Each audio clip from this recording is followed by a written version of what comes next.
Bonjour et bienvenue dans ce traditionnel rendez-vous Asset Picking. Vous savez, on fait le point sur les rotations bimestrielles. Je ne dis pas de bêtises, hein. C'est pas bimensuel, ce serait 2 fois par mois, c'est tous les 2 mois. On a le plaisir aujourd'hui de recevoir Pierre Pubas, c'est une star pour la financière de l'échiquier. On est très heureux de vous recevoir, Pierre, d'autant plus qu'on va voir les perfs, ça le fait bien. Donc bravo. Joseph, Asset Picking, un très beau concept, on le connaît, hein. Il y a 7 gérants qui ont carte blanche. De la véritable flexibilité, sauf que cette année, waouh, ça marche pas. Allez-y, expliquez-nous. On souffre. C'est la vie. C'est très bien d'être là. C'est dans ces moments-là qu'il faut expliquer. Exactement. Ça fait partie des aléas du métier où on peut constater que les choix sont rarement faciles et peuvent avoir des conséquences dommageables en termes de performance, même si les choix ont été réfléchis et faits de manière extrêmement ordonnée. Alors effectivement, on a une performance. Ça me donne l'occasion, je vous remercie, d'expliquer un petit peu la performance. On est à moins 10 depuis le début de l'année, ce qui pour un fonds comme Asset Picking n'est évidemment pas très satisfaisant. Ah oui, là on se dit la flexibilité, waouh, ça le fait pas. Quoi, hein. Après 4 années de très belles perfs, on a une année 100. Alors cette année 100, elle a une explication, c'est le Brexit. Il se trouve que l'échéance du Brexit, je vais revenir un petit peu 5 minutes sur le déroulé un petit peu des événements.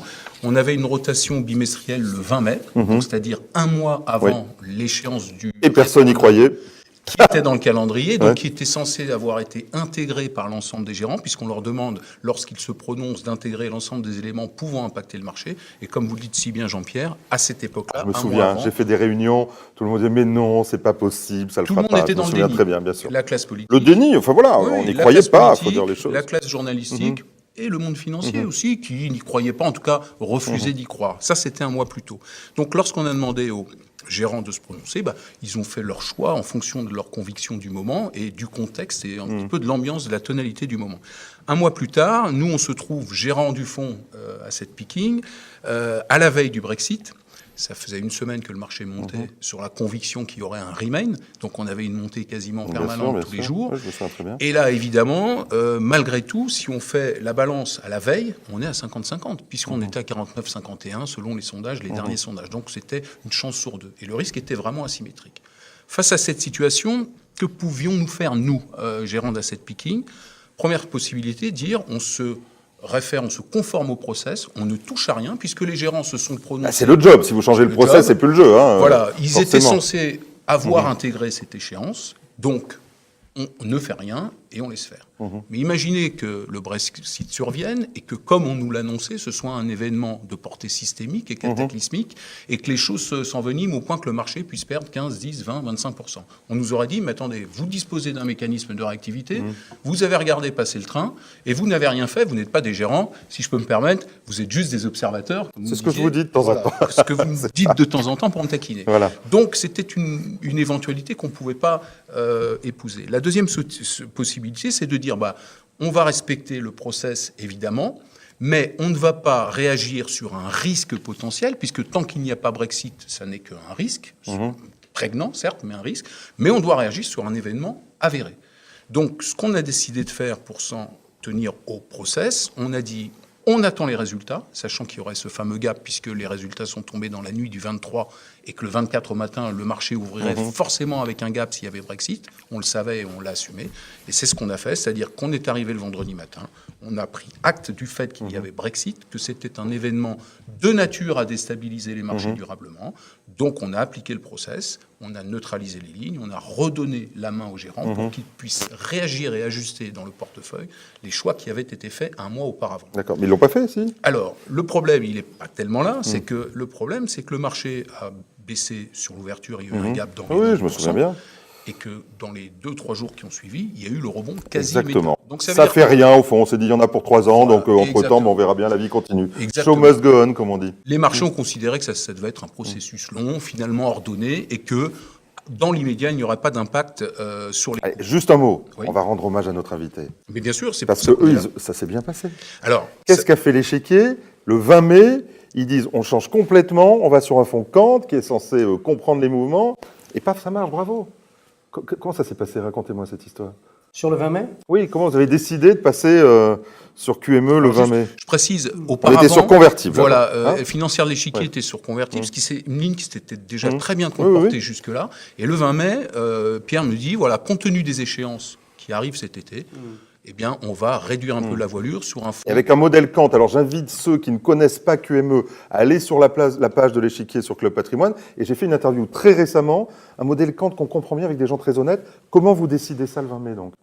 Je pense, en regardant l'échéance, c'est vraiment ce qui est intéressant dans l'exercice avec asset picking, c'est qu'à une date précise, on se repose la question de savoir quelle est la meilleure allocation pour les 2 prochains mois.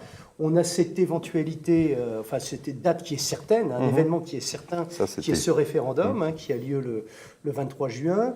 Pour nous, tous ces événements politiques peuvent créer de la volatilité. On est dans un environnement qui reste volatile sur les marchés, avec une influence importante, on le voit bien, de l'environnement politique.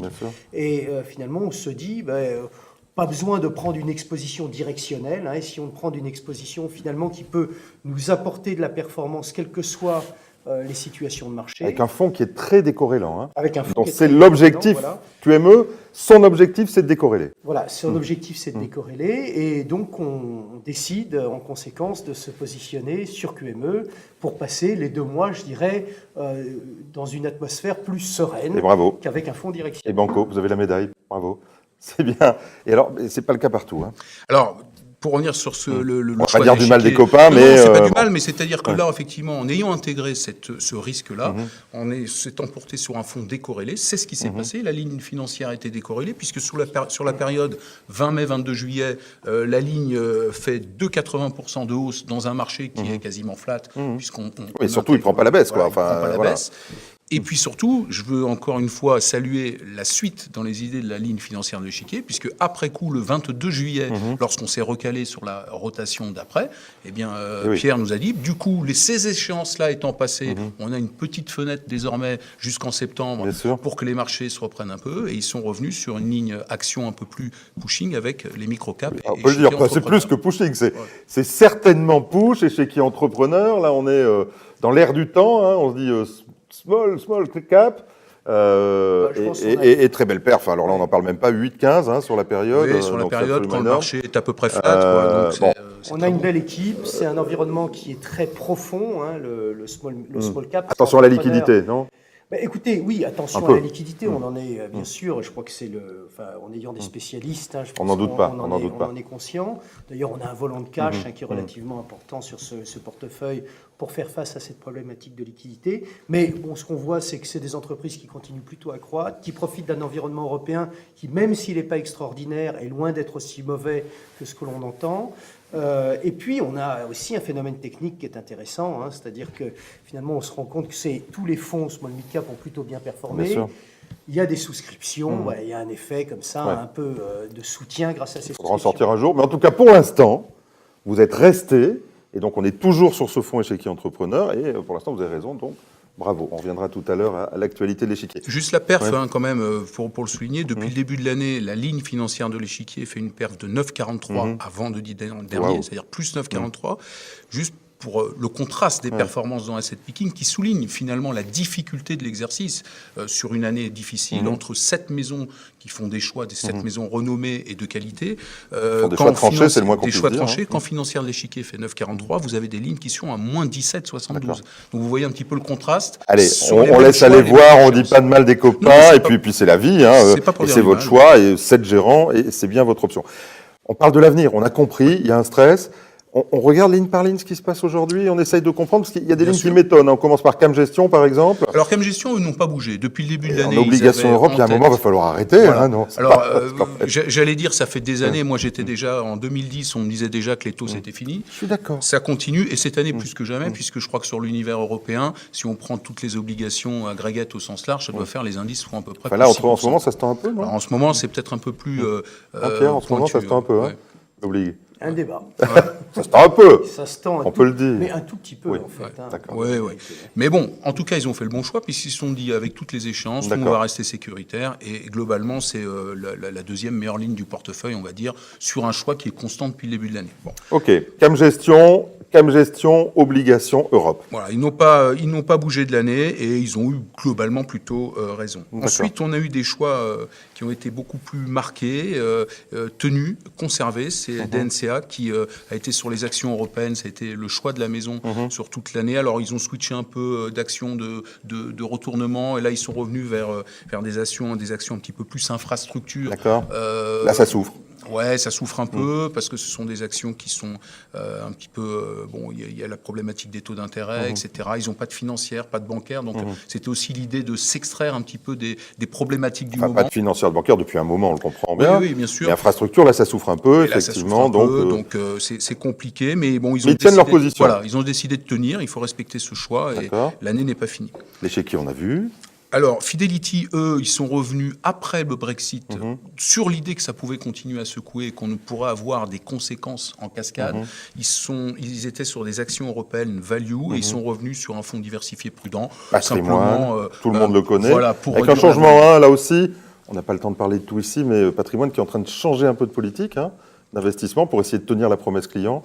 Donc, allez voir, bien sûr, sur le fonds de nos Fidelity. amis de Fidelity, je pense que s'expliqueront un petit peu mieux. On a vu, mais il y a déjà. David, allez sur Club Patrimoine, vous aurez les infos, bien évidemment, sur l'évolution. En tout cas, David Ganosi, qui gère la ligne Fidelity, est tout à fait conforme dans asset picking. C'est tout à fait cohérent avec les positions qu'il prend de la maison et dans son Très fonds. protectrice, là, donc, très bien. Ensuite, Lazare, eux, ils ont conservé une exposition au marché d'actions européennes, toujours la même conviction. Les marchés d'actions européens, finalement, il y a de la croissance, aussi modeste soit-elle, elle existe. On est en expansion, on n'est pas en récession. On a des sociétés qui, finalement, présentent une bonne profitabilité. Notamment depuis cet été, on a eu des petites révisions des perspectives de résultats. Bon, avec la levée de certaines hypothèques, c'est-à-dire Brexit, les banques centrales ont commencé à y voir un petit peu plus clair. Eux, ils ont fait le pari que, normalement, la zone euro, en théorie, toute chose égale par ailleurs, devrait être en mesure de nous verrons avec le référendum italien, un certain nombre de questions qui se posent. Il y a des questions, on verra, mais en tout cas, ils n'en démordent pas et ils conservent leur position. Natixis, alors, un fonds minimum vert, un petit peu d'explication, je ne suis pas sûr que tout le monde comprenne. Alors, Natixis, c'est une année un peu compliquée pour eux, ils ont fait des très très belles années. Natixis, c'est une des maisons qui a le plus tourné sur sa ligne, c'est-à-dire qui est vraiment allé chercher les opportunités à chaque fois en jouant vraiment le jeu. Cette année, ils ont fait des choix qui ont été un petit peu pénalisés. Alors, ils sont passés après le Brexit sur un fonds action, mais ce qu'on appelle une thématique minimum variance. Alors, qu'est-ce que ça veut dire ? Ça veut dire qu'ils bâtissent des portefeuilles autour des actions supposées être les moins volatiles et les moins corrélées entre elles. Pourquoi ? Pour jouer, certes, une classe d'actifs, les actions, qui restent la plus porteuse, selon eux, mais qui, en cadre mou, cette thématique minimum variance permet de supporter un peu plus, en tout cas de moins subir les chocs de marché. Alors, à tort, à raison, ça a fait quoi là sur la période ? Non, pour l'instant, pas génial pour une raison simple, c'est qu'ils étaient sur un fonds minimum variance Europe et ils ont switché sur un fonds minimum variance global. Donc je suppose qu'il y a dû y avoir des problématiques peut-être de change, de taux, etc., puisque à l'échelle globale, ça a été un peu plus compliqué pour eux. Il faudra nous les inviter pour qu'ils nous expliquent un peu ça. Très bien, la prochaine fois, parce que c'est pas. peut-être le fonds qu'on comprend le moins là, dans l'ensemble de l'allocation. Alors juste peut-être sans me faire un plaidoyer pour cette approche de gestion, mais l'approche minimum variance est une approche de plus en plus retenue, et notamment chez les institutionnels, parce qu'effectivement, sur la durée, sur le long terme, c'est une approche qui est assez efficace. Vous savez ce qu'on en pense à Club Patrimoine, Les institutionnels, ils achètent aussi de la gestion passive, et vous savez ce qu'on en pense. Exactement. Très bien. Allez, et Neuflis OBC. Neuflis, pareil, action européenne, donc c'est la même chose, c'est-à-dire à peu près pour les mêmes raisons que celles qu'on vient d'évoquer. D'ailleurs, on avait reçu Christophe Boucher qui avait expliqué. Ils n'ont pas changé leur position, et pour l'instant, on souffre un peu parce que les marchés européens, mine de rien, même si après le Brexit, il y a eu le rebond, finalement, depuis, il y a une espèce de stabilisation, enfin une oscillation des cours. Allez, Joseph, on est dans le métier entre nous, c'est un peu l'objectif sur Club Patrimoine. Comment on vit cette période-là ?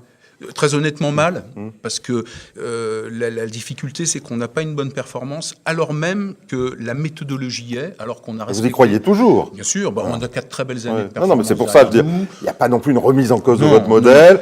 C'est très important de souligner qu'effectivement, le modèle, le process existe, il fonctionne bien. Cette année, ça a été la pertinence d'un choix qui est sujette à débat, en fait. C'est vrai que fallait-il neutraliser la veille sur le risque prégnant ou à la limite, ça, c'est pas votre sujet.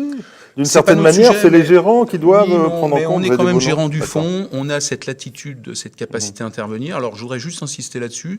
Nous essayons d'intervenir le moins possible parce qu'asset picking reste un fonds d'allocation et non pas un fonds de gesticulation. Sinon, c'est des portes de salon. Tous les jours, il y a des événements, des banques centrales, des machins, et on ne sait pas effectivement quand intervenir à bon escient. Donc, on reste dans une logique de fonds d'allocation. Malgré tout, lorsqu'il y a des événements d'une telle ampleur, en tout cas considéré et présenté comme étant de portée aussi systémique que ça, ne pas intervenir, c'est aussi quelque part ne pas jouer notre rôle de gérant. Donc le choix difficile, il nous a été défavorable. Cette fois-ci, il aurait pu nous être favorable. Ça ne remet rien en cause. C'est une année compliquée par rapport à la concurrence. D'autres en ont connu. Hein, mais voilà, on garde le cap. Et Sur la fin de l'année, quand vous regardez la LOC, là, forcément, même si vous n'intervenez pas, vous avez un sentiment, vous jugez, comment vous vous trouvez là? Alors, moi, je considère que l'allocation globale par rapport aux données et au contexte de marché est plutôt cohérente, c'est-à-dire les actions européennes. Je rappelle que l'Eurostoxx 50 est toujours en baisse de 8% depuis le début de l'année, aujourd'hui, à peu près. Avec cette fameuse thématique du rattrapage, c'est un peu comme Soran, hein, c'est-à-dire qu'on attend qu'ils viennent. C'est un peu ça. Mais en même temps, je redis ce que je disais, en période d'expansion, avec des résultats corrects, avec des problématiques qui ne sont pas des problématiques systémiques aujourd'hui, parce qu'on parlait du référendum en Italie. Très sincèrement, le référendum sur la réforme du Sénat en Italie, je ne suis pas sûr que c'est... Non, la difficulté, c'est, on le sait, on le voit bien dans tous les pays européens, c'est monter d'une forme de populisme qui pourrait faire la remise en cause d'un modèle global et notamment de la politique monétaire qui pourrait effectivement... C'est vrai, alors la BCE, la politique de la BCE est sujette à caution, mais est-ce que tout ça, à court terme, doit impacter le marché au point d'avoir une année négative à ce point?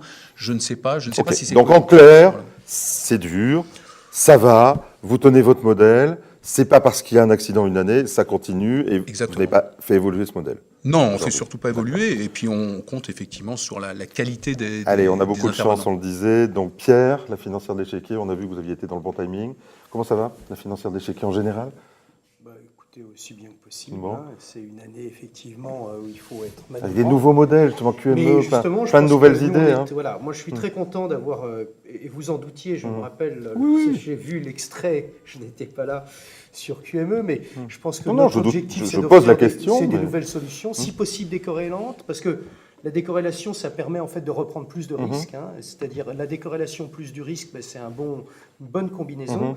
Et dans cet environnement-là, je pense que on le voit bien, toutes les recettes qui permettaient d'avoir finalement un rendement sans grand risque sont en train de disparaître. Donc il faut accepter de reprendre du risque. La question, c'est comment est-ce qu'on reprend du risque? Et nous, notre objectif, c'est de proposer des solutions, et entre autres, ce fameux échiquier QME. Je l'ai dit, hein, je suis bien sûr... par nature sceptique, hein, donc c'est mon métier, mais je dis, j'ai été très impressionné par ces gérants de QME qui sont d'une grande honnêteté. Et ça, déjà, voilà, la première chose, quand on parle Kant, voilà, ça vous ressemble, et quand on parle Kant, ça a vraiment du sens. Je vais peut-être faire un focus sur la gestion longue, on ne se fait pas souci à l'échiquier, c'est votre métier. Alors après, le marché est ce qu'il est, mais vous savez faire le picking là où il est, c'est un vrai talent chez vous. Sur les fonds diversifiés patrimoniaux, Arti Patrimoine, comment on fait pour gérer ces fonds dans le contexte actuel des taux et de peu de croissance? C'est difficile, non? C'est le grand sujet dans ce moment? Non, écoutez, c'est bien sûr un sujet qu'on aborde. Hein. Je pense que la mobilité, je pense que là, c'est vrai que on se rend compte finalement qu'il faut qu'on le dise, c'est pas un fonds de buy and hold, hein, c'est un fonds qui est mobile, et il est mobile sur ses lignes obligataires.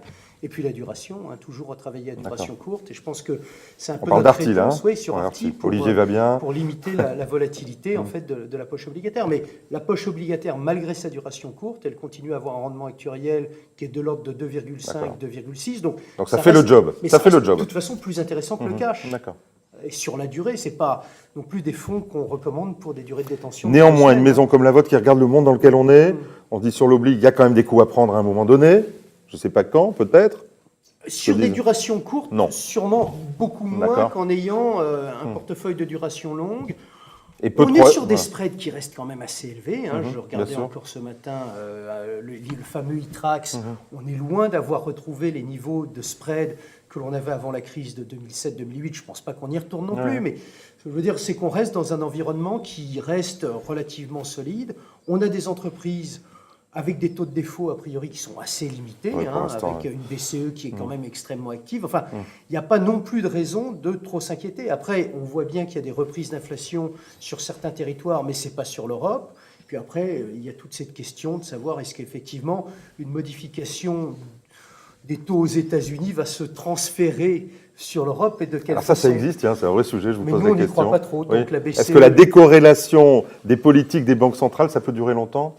Écoutez, a priori oui, puisque, j'ai l'impression, si je retiens ce que disait M. Draghi, son objectif est quand même de faire remonter le taux d'inflation. Oui, vous connaissez l'histoire. Si vous comprenez quelque chose à ce que dit un banquier central, Ah, ça, il l'a dit très très clairement. Et donc, on est quand même assez loin. Alors après, on a parlé de tapering ou de petites choses comme ça, mais pour nous, le programme va continuer. Hein. On aura toujours ce filet qui est le filet de la BCE et du Banquier Central Européen. Très bien. Donc, pour l'instant, ça va.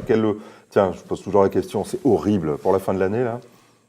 Il nous reste 2 mois. Écoutez, on a des échéances. Hein. Enfin, on a cette échéance américaine qui se complique, en fait. Hein. Je ne sais pas. Il paraît que c'est écrit. Non, enfin, c'est écrit, mais c'est écrit de façon différente. C'est-à-dire que maintenant, on commence à rentrer dans un cas qui est intéressant où Madame Clinton devient tellement populaire qu'elle en devient impopulaire, d'ailleurs. Elle pourrait avoir, y compris, en plus du Sénat, la Chambre des représentants, et donc contrôler tout le système de pouvoir américain. La préférence du marché, clairement américain, c'est une situation de gridlock, donc avec une Chambre des représentants qui resterait républicaine. Donc on a une évolution qui est très très récente, qui date d'il y a quelques jours, et qui, là, recrée en fait un peu une problématique sur les marchés.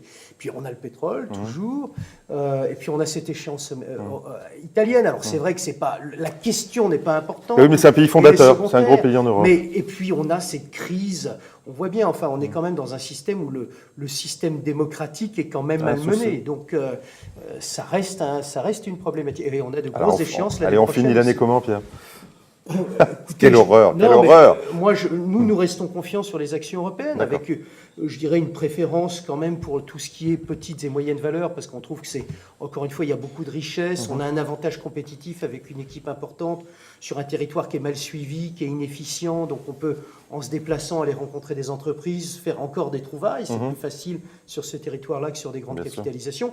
Grandes capitalisations qui vont plus être soumises en fait à ces événements exogènes finalement sur lesquels on a une visibilité qui reste compliquée. Hein. Donc il va falloir être manœuvrant.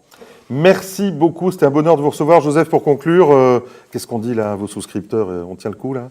Oui, il faut tenir le coup. C'est une année un petit peu sans, on va dire. Alors l'année n'est pas finie, hein, il reste encore pas tout à fait un trimestre, mais de quoi quand même permettre de remonter la pente. Et puis le process est toujours là, il est efficace, il l'a montré par le passé. Et je pense que dans un fonds, par rapport aux contrats longs, dans des contrats d'assurance vie, je pense que c'est un fonds qui effectivement permet sur la durée d'aller créer de la valeur. En tout cas, sur la méthode, au fond, c'est une méthode de CGP, quoi. Exactement. Je prends 7 gérants que j'aime et je leur dis allez-y les gars, on vous attend. Donc au fond, what else, non?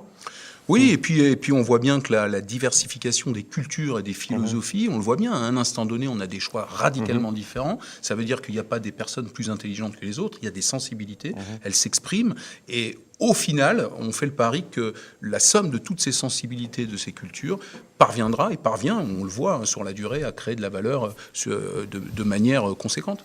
Messieurs, c'était un bonheur, merci beaucoup, finissez bien l'année, il faut être sur les tables, il faut regarder ce qui se passe, on compte sur vous, et puis nous on se retrouve à la prochaine rotation, bien évidemment. À bientôt.